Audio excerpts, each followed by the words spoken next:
Good morning. Welcome to Full Size Ford. Welcome to the channel this morning. As you can see, we've got an empty trailer. The old corn binder's warming up. We are on our way to Box Elder, Montana to pick up car number 2 that we bought in this farm auction. So let's hit the highway, and we're pretty excited to show you what we bought. We hope you like it. Good old Missoula, Montana. Beautiful country around here. Just over yonder is downtown Missoula. This is the University District over there. The University of Montana. People love their Grizz football over here.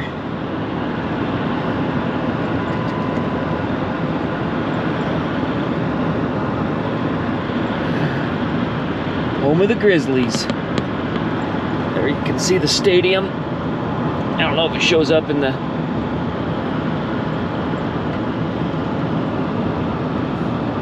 on the GoPro or not, but there's a brief glimpse. I'm watching an auction here too online whenever I get cell service that's going on in Nebraska. I was trying to get Cole to bid on the Pacer, but the AMC Pacer, it only sold for $1,100, Cole. Yeah, it's $1,100 too much.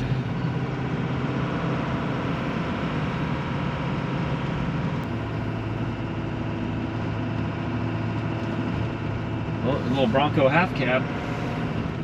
Huh. I was trying to buy a 58 Edsel Corsair 4-door hardtop. Some guy bid $100 higher than me on site and got the car. $2,900 bucks. Which, I mean, is totally worth it for that car, but by the time I would have shipped it, I probably would have been in it too much, so. Rolling through the Helena National Forest here.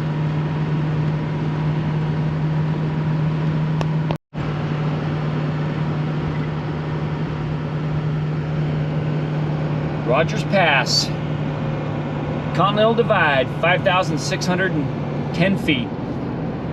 We are now officially on the east side of the country.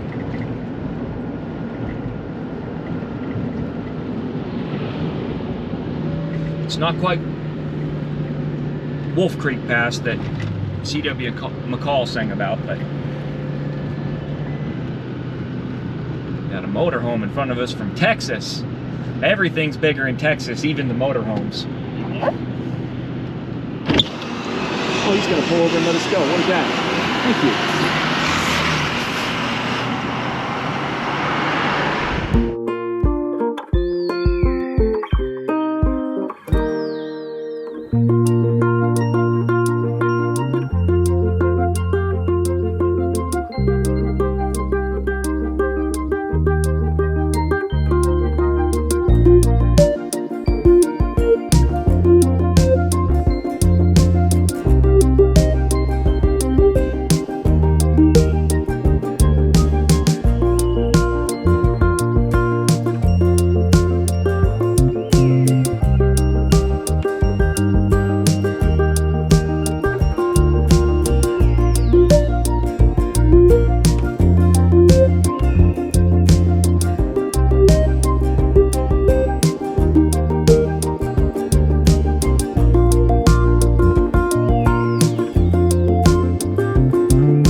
Plains of eastern Montana, kind of in the foothills of the Rockies here. Beautiful scenery out there.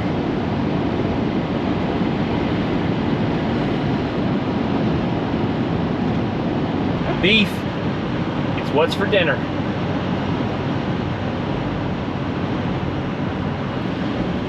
Those are some mighty fine bovines. There's a couple more sleeping on the job. Come on, you're supposed to be eating and getting fat. That's your job.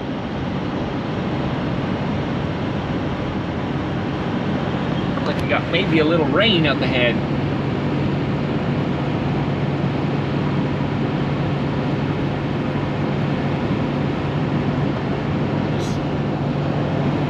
This country is just gorgeous out here.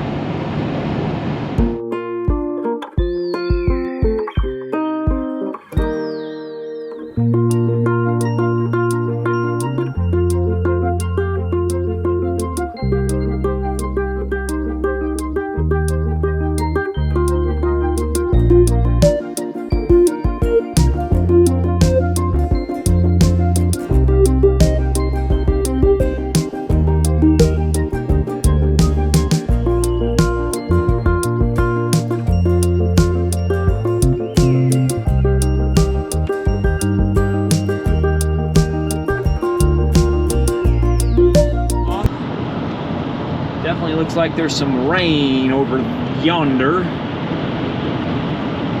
Fertile farmland around here.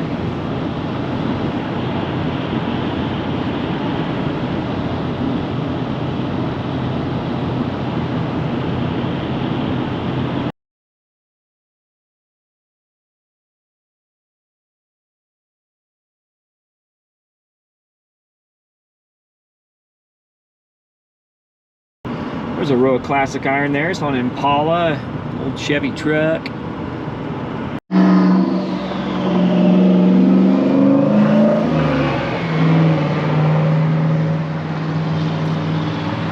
Little rain squall here in Great Falls while we're fueling up. I like these fuel prices over here.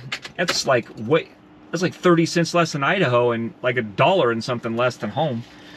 So the little Mustang that we tried to film there had 5.4 badges on the fender, so I don't know if he's got like a 5.4 Triton in that out of a pickup or what, but sounded good.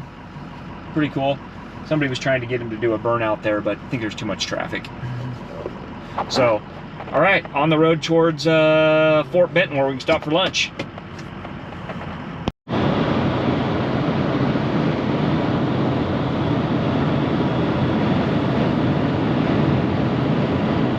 Wow, the skies are just beautiful here.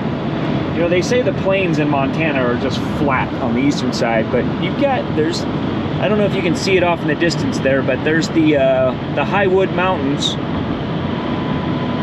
That's not so flat.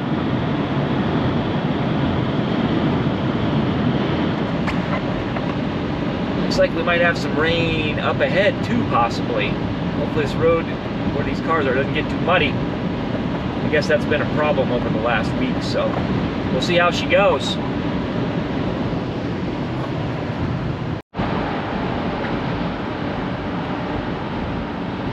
Well, the further we go north, the more and more ominous it's looking. It definitely looks like there is some moisture activity ahead. I hope this is south of where we're going, because this is all dirt roads and farming. It can be very, very interesting getting out of there and getting in there and getting a car loaded with if it's raining. So, all right.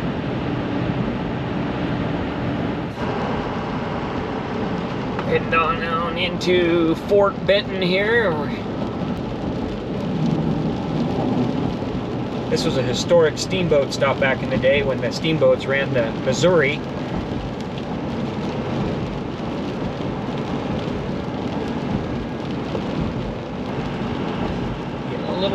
Getting a little bit of wetness now, a little bit of rain.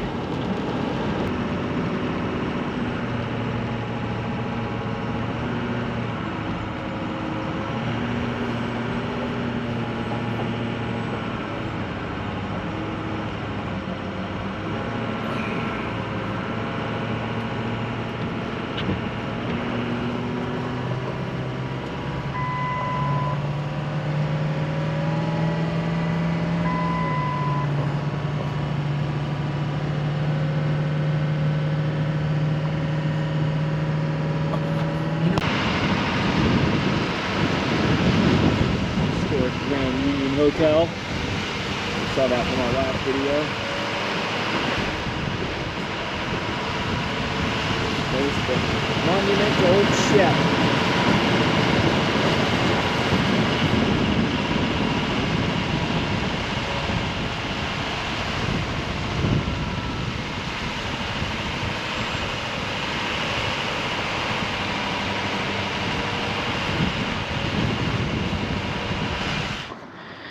Taking a moment just to walk around in Fort Benton.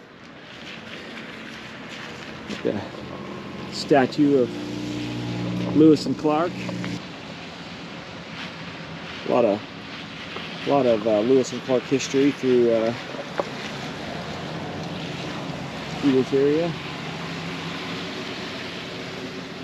State of Montana Lewis and Clark Memorial.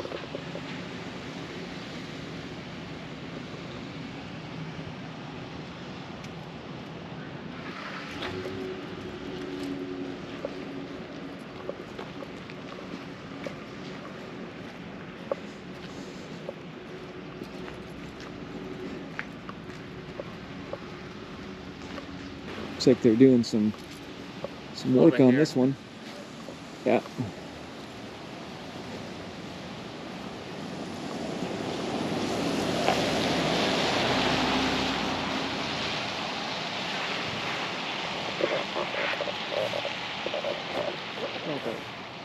Pretty cool. Keel boats.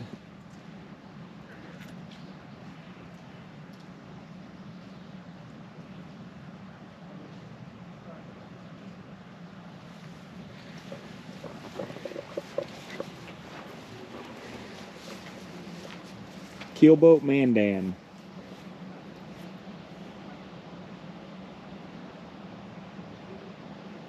These were prior to the use of steamboats.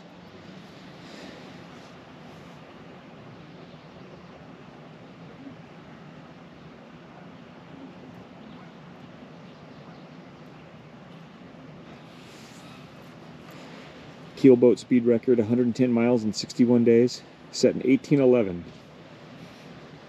0.075 miles an hour. Captain John Mullen.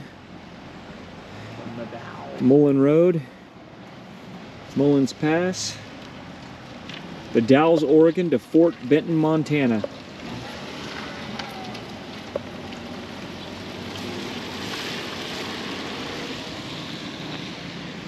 Captain John Mullen, 1853 trail, 1853 to 1855. I was gonna say, I don't think that's his like birth and death, because that'd be like 2 years old. And he looks like older than 2 years old in that statue. That guy up there doesn't look like the photograph. I don't know. Maybe? Okay.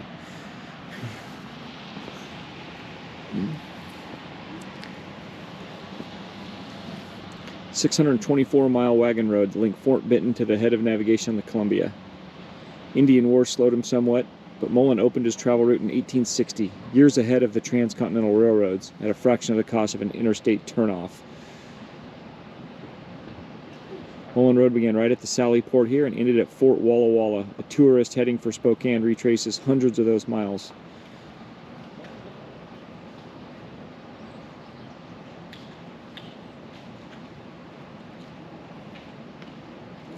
"47 days on the road it took."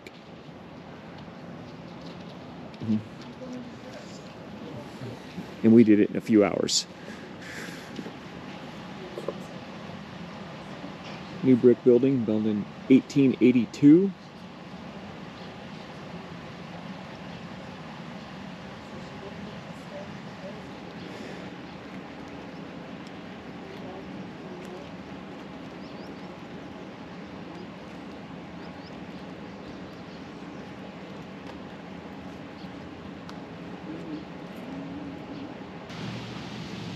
Governor Thomas Meagher, Governor of Montana Territory.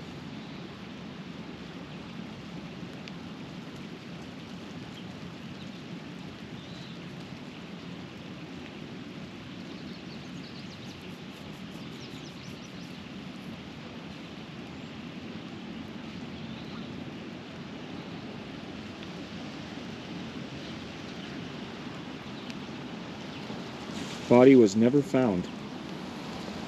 Could be still in there.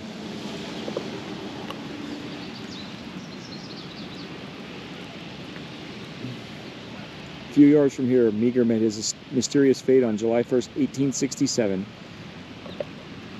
There's just no social media to document it. The Chodo House, right there. And there it is across the street. Original building built in 1968. I'm pretty sure that's supposed to say 1868. Yeah, I think so. I'm pretty sure that's a typo. Because the new one's in 1893. The new brick building, 1893. And the original came newer. I don't think so. Yeah.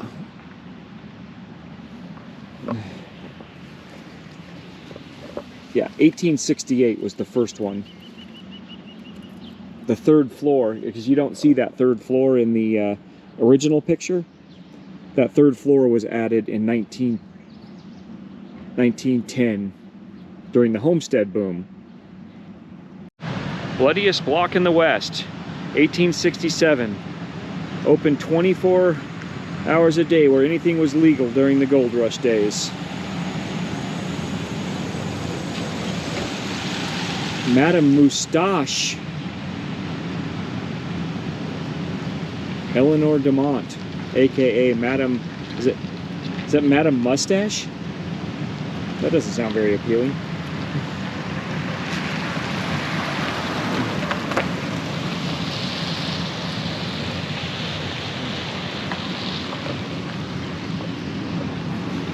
Let's see. It's a tough town. Gunslingers walk this street. Few earned a reputation, but more earned eternity here than in other fabled western towns.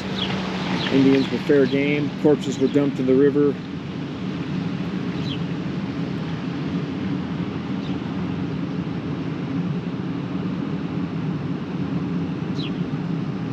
Poker was played with 6 guns atop the table. Females from the brothels were as tough as the men.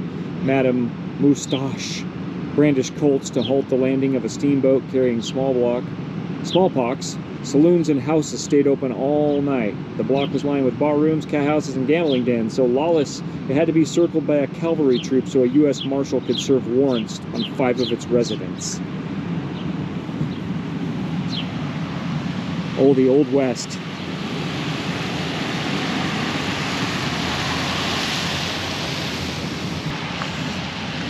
Really, really cool old historic district though, and like a lot of towns that were in the Old West, and a lot of them were just ravaged by fire, this one is preserved. I guess being next to a huge river really helps. The Culbertson House.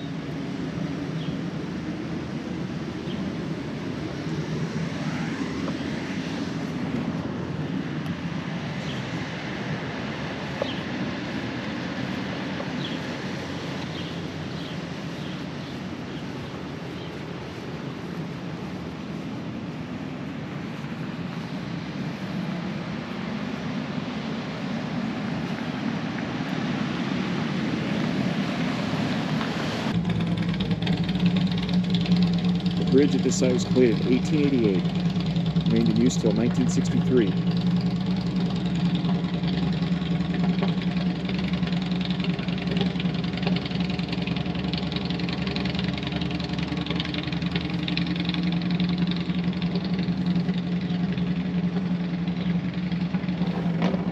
This was originally a swinging span. Fort Benton, birthplace of Montana, established 1846.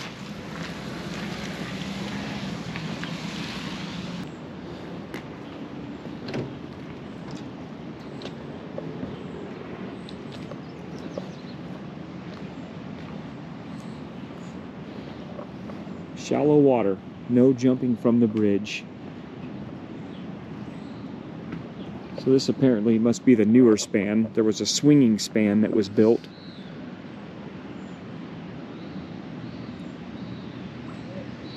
Back in the day.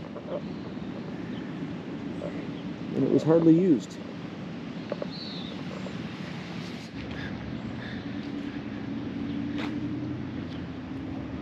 The Fort Benton hardware looks a little newer, but that building there is 1882 up on the top left. 4th of July, 1885. Nice painting.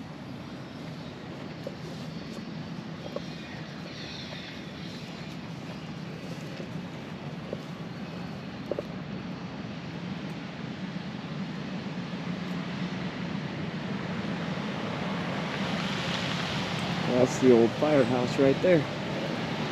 Oh. And here's the real reason I wanted to stop here. The monument to Shep. Forever faithful.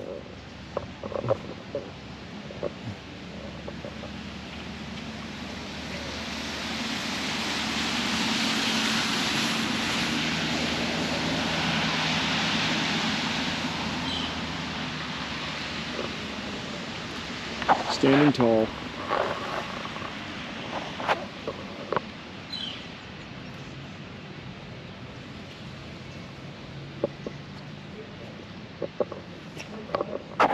August 1936. Casket containing the sheepherder's body was loaded on a baggage car headed east for burial.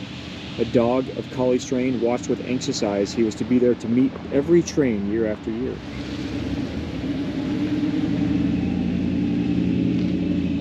Conductor Ed Shields, by 1939, pieced the dog story together, linking Shep with the body shipped that August day.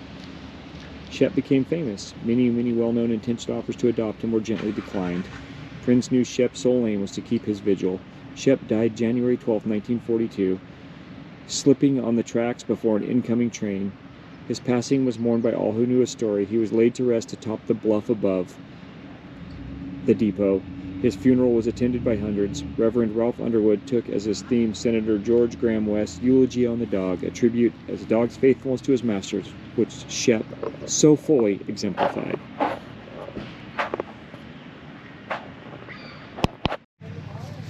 Fort Benton levee.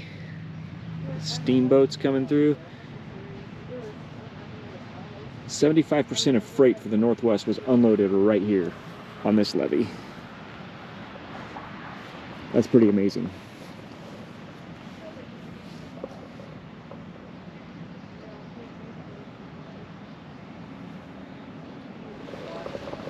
Grand Union Hotel, 1882.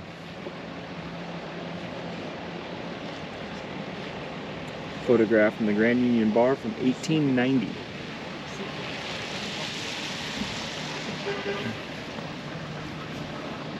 Very historic building. Opened to the public on November 1st, 1882.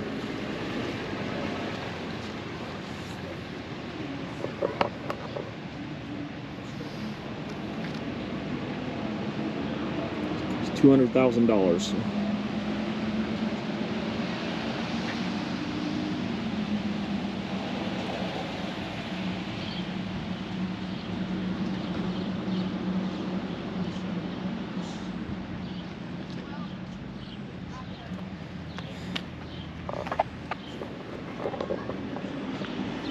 Very cool.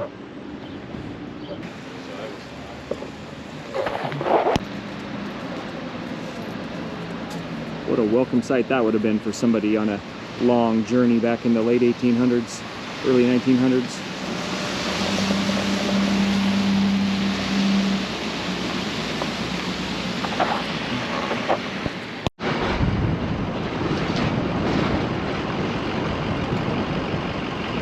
Hope you enjoyed the little walk around in Fort Benton. Wanted to spend a little bit more time here last time, but the wife wasn't feeling very well, so we kind of had to make a brief drive through and keep moving. I think we're going to stop back by a little later and try the old little Pepsi Freeze place there for some food.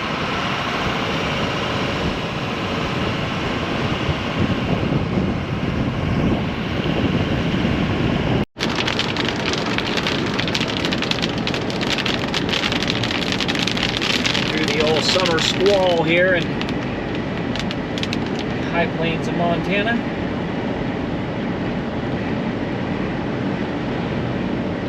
It like rains bucket loads for 10 seconds and then stops. then it does it again, then it stops, it's blue sky, the sun comes out, you get hot, then it pours, and yeah, it's pretty cool.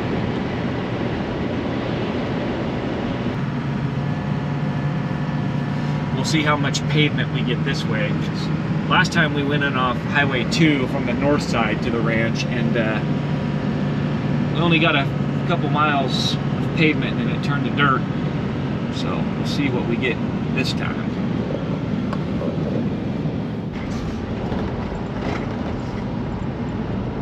So we lost the pavement fairly quickly. The highway has turned to dirt. I'm trying to conjure up the lyrics to a country song in my head. There's got to be something about a dirt road.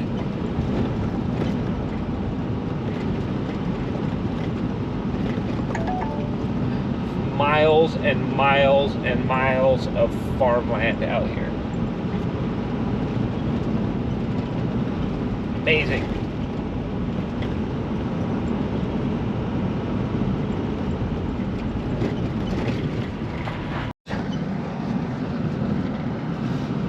This is really, there's a fixer upper single wide.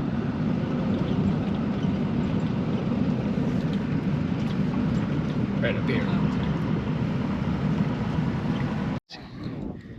All right, so not gonna keep you in suspense any longer. This is our Huckleberry right here. 64 Galaxie 500XL two-door hardtop. Won this car for $1,600. You can tell me if I did good or bad. It does have the well, I mean, look at the bonus there. We got to look at that speaker. That's still good. We got a Milwaukee's Best can. It does have the 500XL. It's got the buckets, the console. Yeah, it's rough. It's had rodents in it. Got some Rainier cans too. I mean, we did come from Washington, so Oli, if you're watching, no Oli can. Sorry. But we did get a we did get the look at that, just for you, man. XL stuff's there. A little worried because it was a vinyl top car, but it appears that it's all intact. Like I say, weather's kind of closing in on us, so we're going to try to get this thing loaded as quick as possible and get on the move here. A little bit of bendage and right here, but got some old appliance mags on the back. Axle 1 trans 4. And this is an X code car, so it's going to have 352.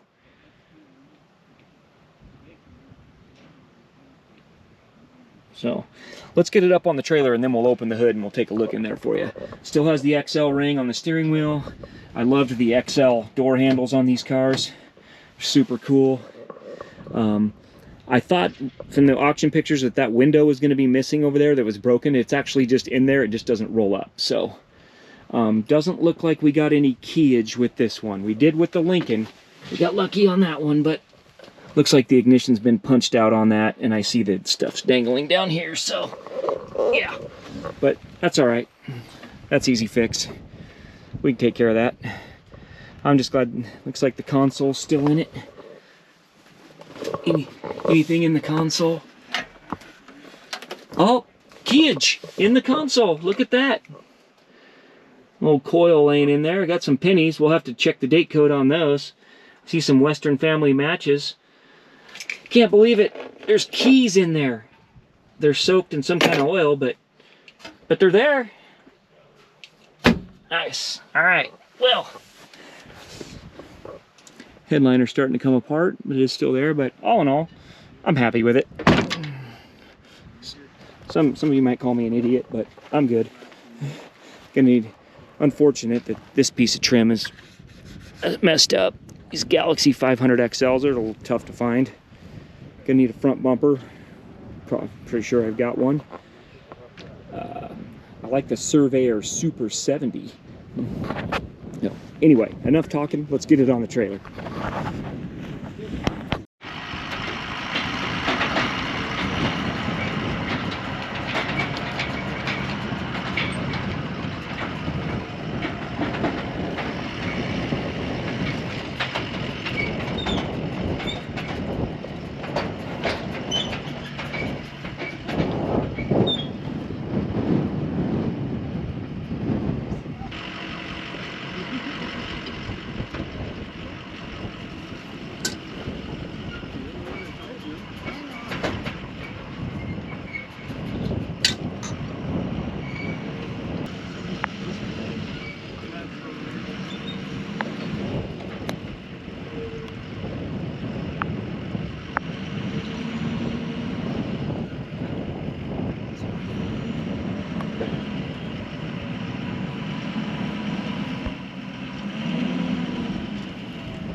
Okay, so you're probably gonna have to stand on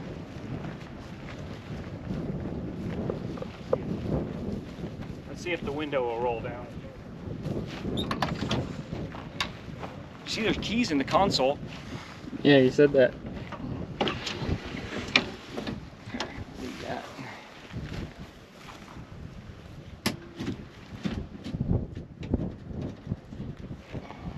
I got another black console. Sweet.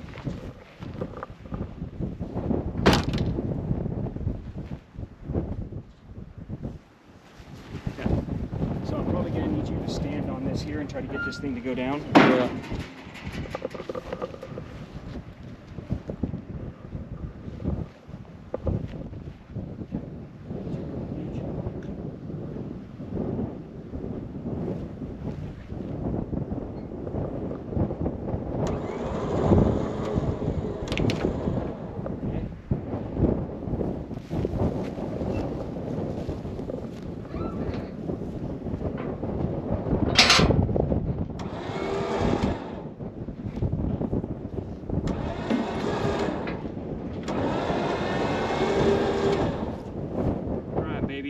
Wake from your slumber.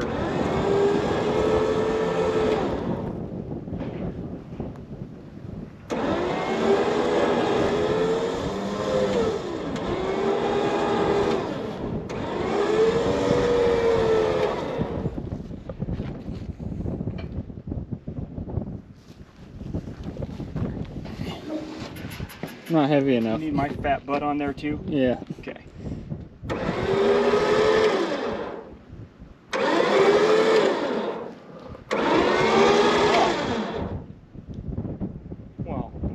That. Huh. Don't trip over the cable this time. Got ourselves a flat car. I didn't even notice that when I walked in. Oh, I did. I thought that would have been the first thing you saw. No, I was Flat. I was too giddy over my purchase. Let's see if it'll take air.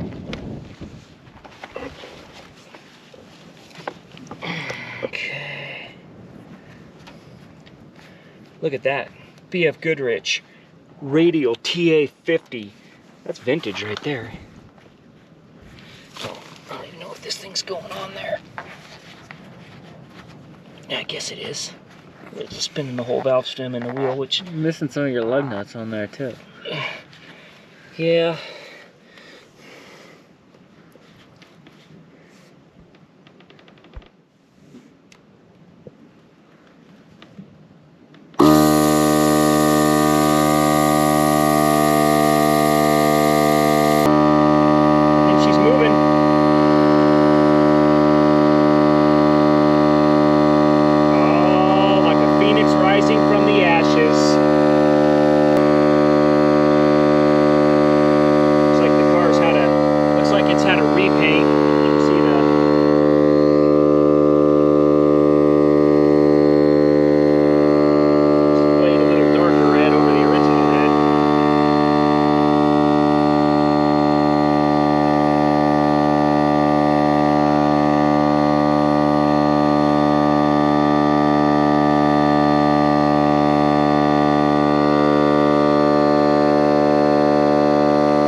goes to the side. It doesn't, something's wrong with the regulator in it.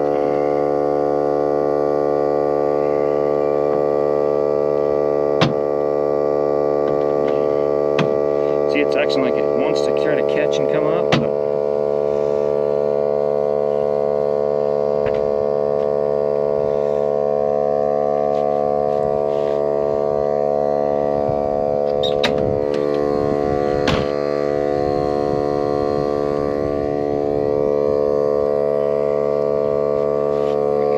seeing if I can just get lucky and get it to come up. If I could help it. I can't really get the fingers in there. I really need to take the door panel off to, or the panel off to get to it. But I don't really want to do that out here. So I guess we'll haul her home with the window down and let her air out, eh? Yeah. If you look what's in the seat, I think it needs to. Yeah. All right.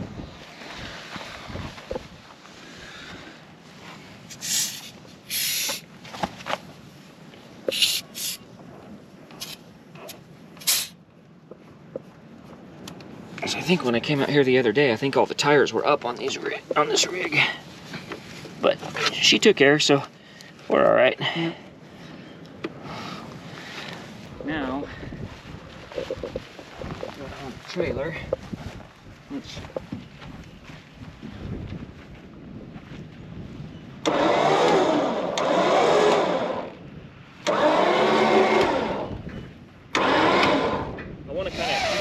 it towards the other way. Yeah. But make sure I'm not going to drop off, okay? You're not, you're good. Can I go this way more? A little bit. About there. Okay, so now straighten. Go Yeah. back this way. Yeah. Make sure. Am I going to hit the fender?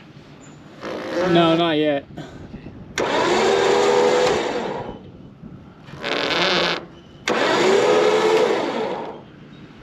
Am I okay on the fender still? Yeah. All right, now you're starting to get close. Okay.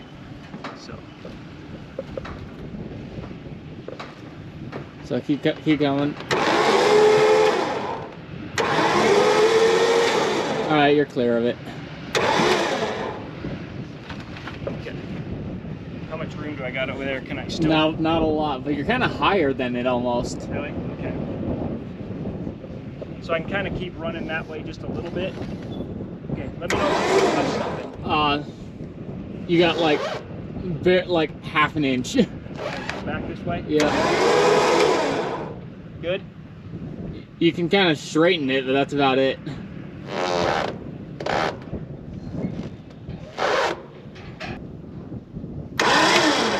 Now you can straighten out. Okay.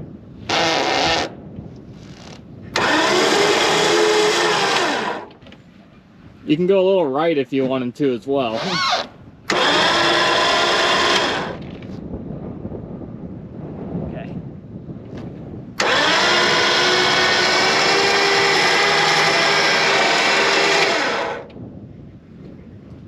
Better now. It's not perfect, but you got less space on this side than that side. Really? Yeah. Pretty tight over here. Yeah, actually that's pretty good.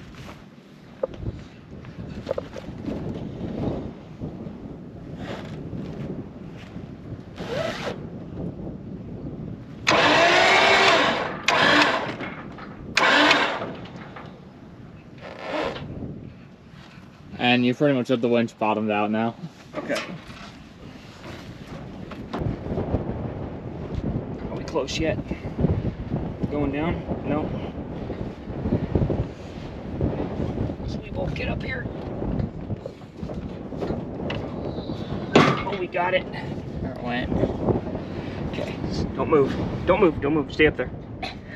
Alright, I'll stay up here. Keep your weight on it. Now it should be good. Alright, lock. So loading it up on the trailer. Now that it's up on the trailer, I mean, I was a little nervous because I hadn't seen this yet. I see this is disconnected, but you got some nice big cherry bombs back here. I don't know, might have kept those. Some glass packs. You see the 9-inch. It doesn't look rotten back here. It does look like there's something going on with the tank here. Let's get you a shot at it. There's a good look at the fuel tank there. I don't know if it's leaking right there, or somebody tried to patch it or what, but tanks are available for these, so I'm not worried about that. I'm thinking, I don't know, I know I'm kind of crazy, but this could be a driver with I don't think with much work. I mean, yeah, it's not perfect, but for a daily, that wheel is junk. You see they tried to use washers to hold the wheel on. That wheel has been run loose and destroyed, and you know, and that's a shame too. I mean, because I think on the other side there's a couple of the studs are still in it.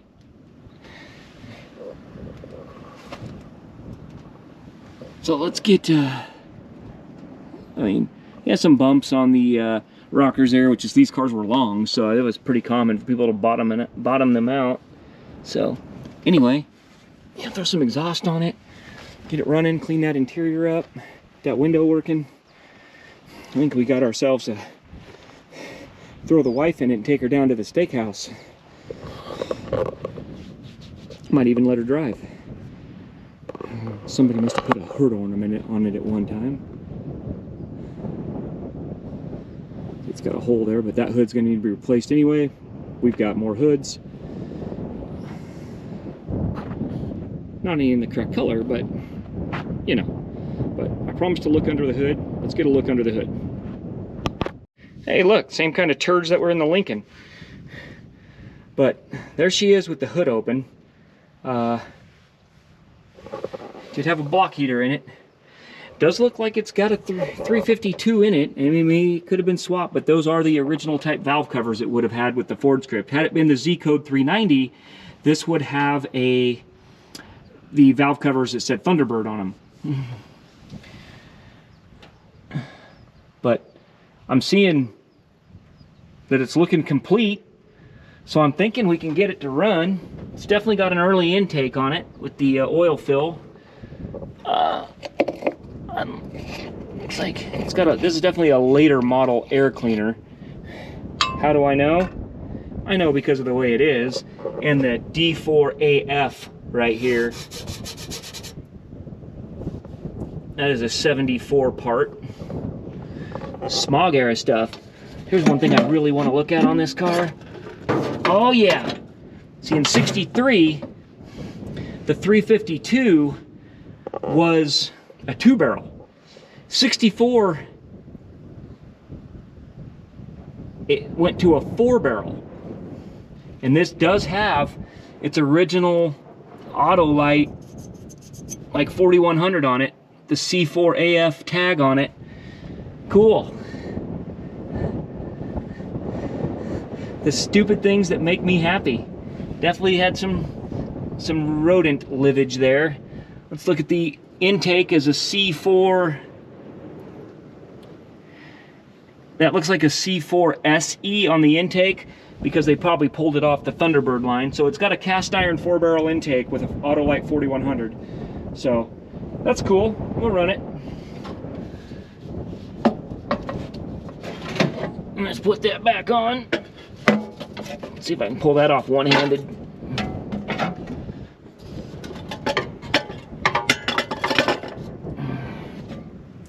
So we're gonna be, I know I'm supposed to be working on the duct tape drags car, but I got a feeling we're gonna be working on this one real soon, because look at that original washer bag in it. Gosh, there's the damage, but I think all of this is pretty much intact. I think it's just the fender and the headlight bucket. I have grills. This little support bracket here, that can be bent back out, straightened. Power steering car.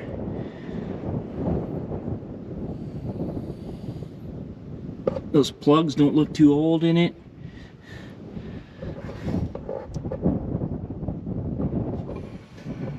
can't read. K-1 on the oil filter. I can't tell what brand it is.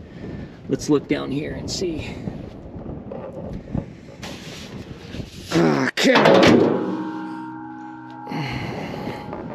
At least the hood still latches.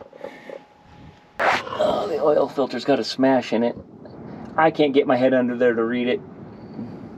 Not that it's that big a deal. But anyway.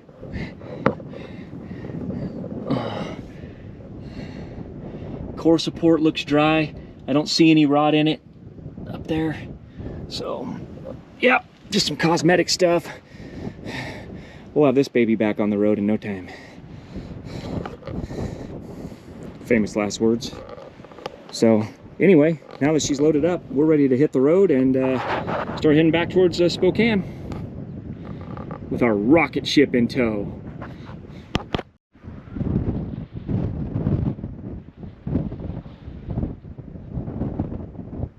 Pretty sparse based on last time we were here, time we were here on the first day of unload, and these rows were just full of cars. Some activity going on.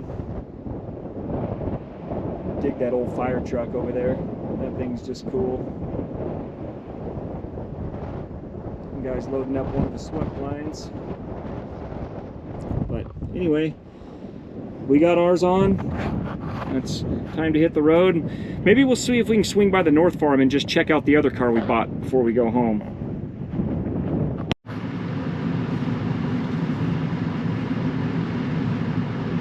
I'll walk over there and I'll ask Lynn.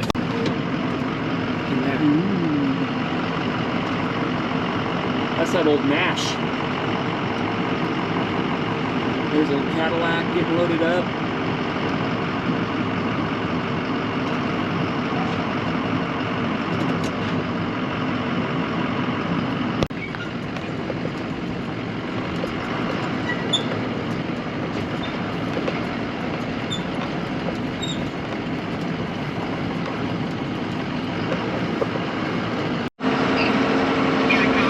So there's the North Farm over there, where our other car sits. We're not going to tell you what this one is yet. We're going to make you wait, because this one's going to knock your socks off. I mean, you thought the Lincoln was grand. Wait till you see this one.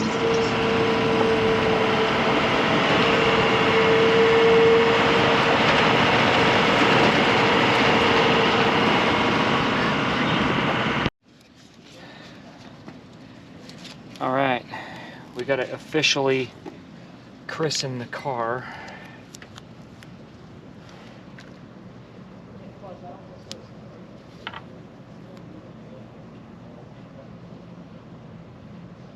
For the ride home.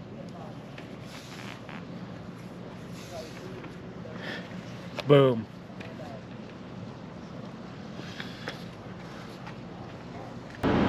So rolling south on Highway 87, headed back towards Great Falls. We got to make it all the way back to Spokane tonight, so it's going to be a late one. But if we see anything cool along the way, we're going to surely let you know. Looks like there's just little pockets of rain falling out here in just different places. It's funny here in the out west, it just kind of rains in like one spot sometimes. You can walk 20 yards another direction and it will be dry.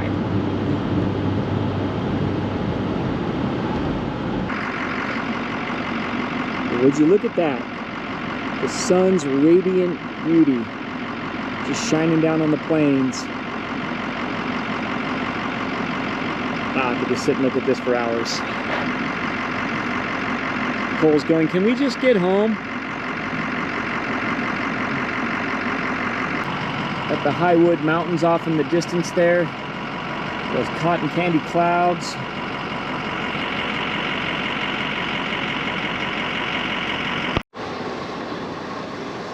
Alright, so we've made it to Great Falls, and we're hours behind schedule, so we've spent a little stop over at O'Reilly's. Ever since we left for this trip, I haven't had trailer brakes, and it also affects the lights, running lights on the front part of the trailer. It doesn't affect the rear LEDs or the turn or the brake or tail lights or anything like that. I don't understand why this thing has worked for like 3 years with seemingly not very many problems. And then now, just all of a sudden, won't work at all.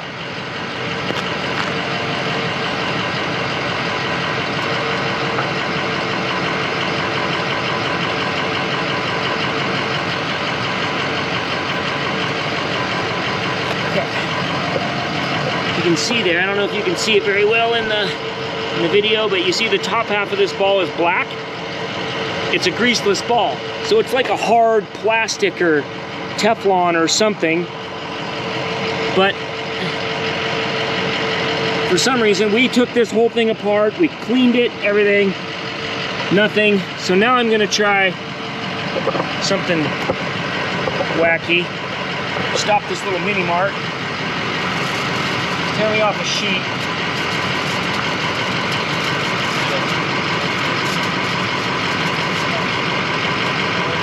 It has a little serrated edge on it. Yeah, I'll bring it back. Good. I'm gonna take some tin foil. I'm gonna wrap it around this ball. I mean, this should work until the tin foil wears away, right?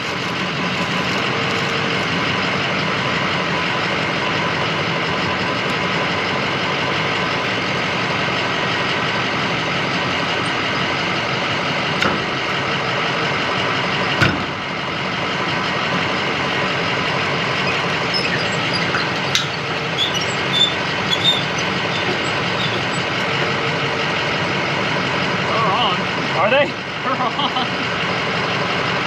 We got the front running lights back. That works. I don't know how long it'll last and stay on there, but It seems to work for now.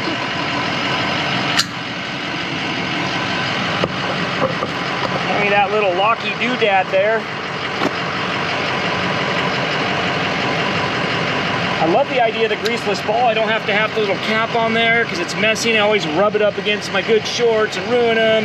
And my wife gets mad, and not really, but you know, you gotta add drama. What YouTube channel is good without drama? So anyway, so it is now grounding through the tin foil, but we'll see how long the tin foil lasts before we have to stop and put a new sheet of tin foil on. So anyway, let's get this thing back on the road and on the move.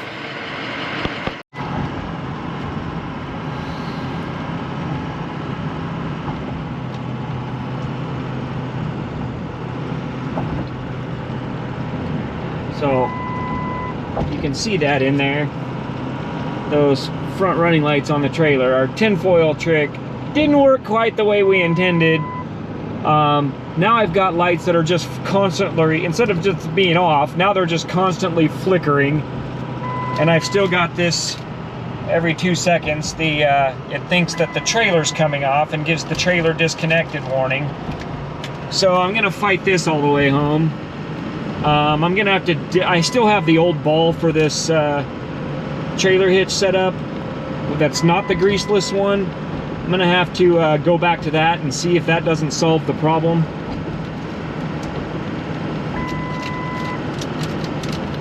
Because this beeping every 6 seconds gets really, really annoying.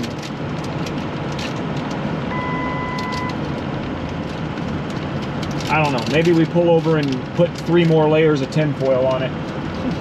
Yeah. But yeah, we'll see. Oh, you know what? The moon looks nice tonight, though. Look at that.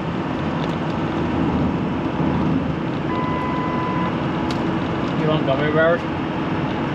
No, I'm good on the gummy bears, dude. Alright.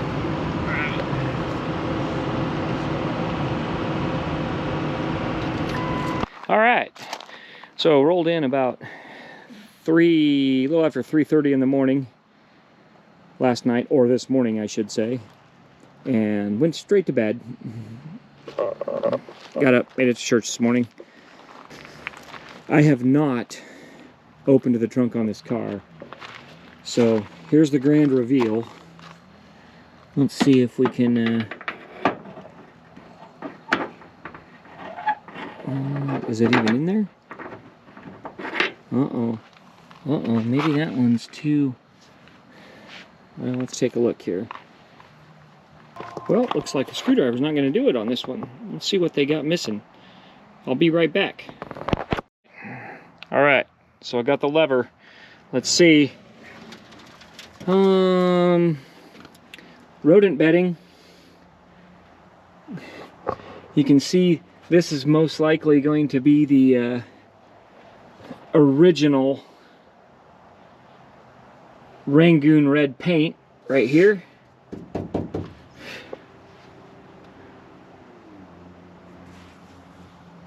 But not much in here. Oh.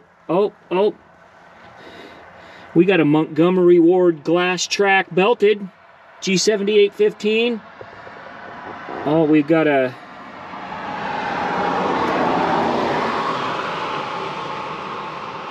gosh, that's got a DOT number written way up on the top here. That's pretty weird. This is actually, if you look at this is actually a retread. Very popular back in the day. You could even buy retreads from Sears. This was a nylon low profile tubeless Super Safety 600XP 775/14. This is not an original wheel from this car here though. Neither is this one. This is a 15-inch wheel. This looks more like a Mopar wheel. Looks like a Chrysler wheel. Looking at the center. This is definitely a Ford wheel, but it's from a later disc brake era car because you can see the drop center is in the wheel is up here. As compared, this would be an original style wheel here with this old bias ply tire. You can see that there's a deep drop center. This is designed to be dismounted from the other way. Whereas these ones will dismount from the top, side of the valve stem. These are reverse drop dismounts from the other way. And reverse drop wheels were very common back in the day. They're actually gave you a little bit deeper dish look. But the problem is if you look at the back side of one of these, there's some mouse housage. Looks like we did get the original jack though. You can see that by making the drop center on the older wheel here, on the reverse drop, when they went to disc brakes, the caliper rides right in here. The caliper wouldn't clear that, so that's why they had to go to this style wheel with the drop center up on this side. Looks like we got the original spare hold-down bolt. That's a win. Take it. Got a nice pink blanket with some rodent feces, but need some vacuuming out. But all in all, I think she's all right. Oh! We got a pack of Marlboros in there. Oh, looks like the mice ate it. Dang it.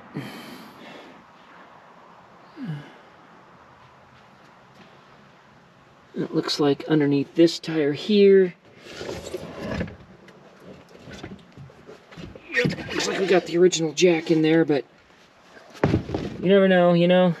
I thought, you're gonna pop the trunk open and you'll find a brand new FE Offenhauser intake in here or something, aluminum. That would have been really cool, but that's probably where part of the cigarette carton went up there. But luckily this one is not really common on these cars. This trunk lid is in really good condition. You'll find that the mice get in here like this, and they live in these channels right here, and then they pee and stuff in there, and they rot these out from the inside. But this one is very good. So I don't see any evidence of compromise in this one, so that is excellent. So, all right, well, there's a good view of the trunk. Looks like we've got a lot of cleanup to do in there. Have to de-rodent this thing.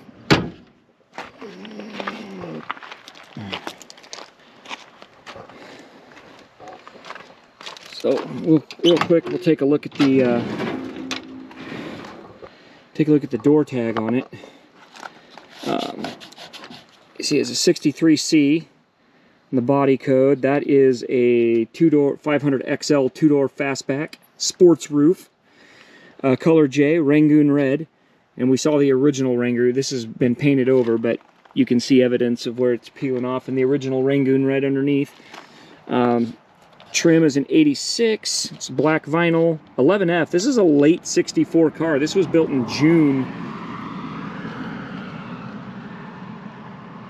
Not late, but this was built in on June 11th, or was when it was scheduled for production.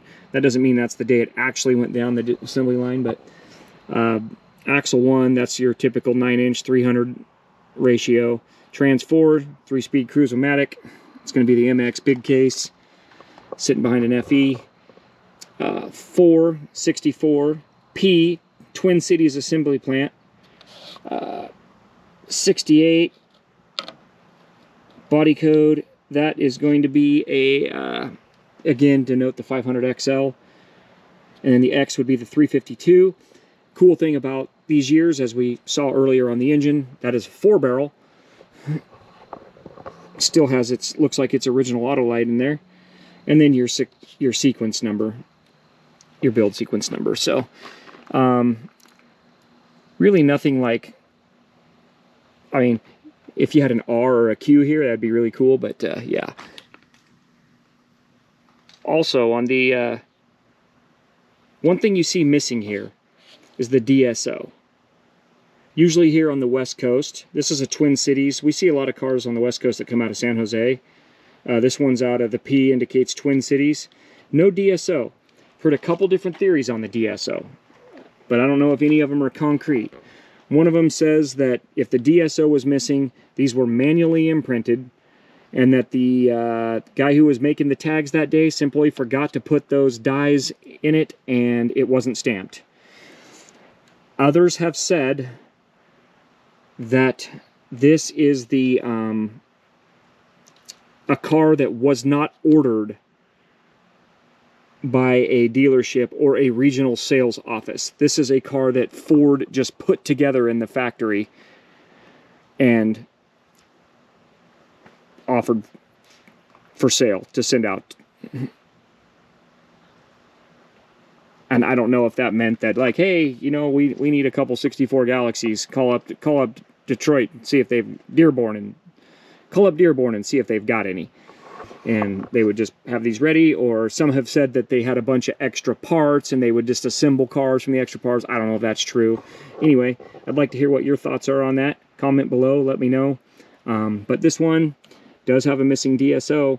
I know that on a lot of these, they'll have a DSO code. Usually ours are like 72 or 74, which is like Los Angeles or Seattle. A lot of the cars up here we see in the Northwest are a 74 DSO, which is Seattle ordering district. All in all, like I say, the interior is in good shape. Wise, other than the seats need to be reupholstered. You know, there's some in headliner and fixing the rodent damage. Got a crack in the dash there. But she's complete, and she's got safety belts. That's a big thing right there. She's got safety belts. But anyway, yeah, we got a lot of work to do on cleanup on this one, so that's going to be one of our first projects. But looks like the console's intact. I like that. We saw that the keys were in there. So anyway, all in all, happy with this car. Pretty happy on what we paid for it. Like I say, it's got some bumps and bruises, got some damage right there on the fender. Too bad about that piece. But this is going to be one that we'll try to straighten up this damage here, clean it up, get it running, get some modern tires on it, make sure she's got brakes, and see if we can put it on the road. So again, this is car number 2 from the auction. Car number 3 we still have to get. We'll be picking that up this Friday, making our last trip over to Montana for our 3rd auction car. And like I said, this one's going to be a doozy. Don't want to miss this one. With that, we're going to sign off. God bless. Have a good evening. Don't forget to like, subscribe, share, keep commenting. We will see you on the next video.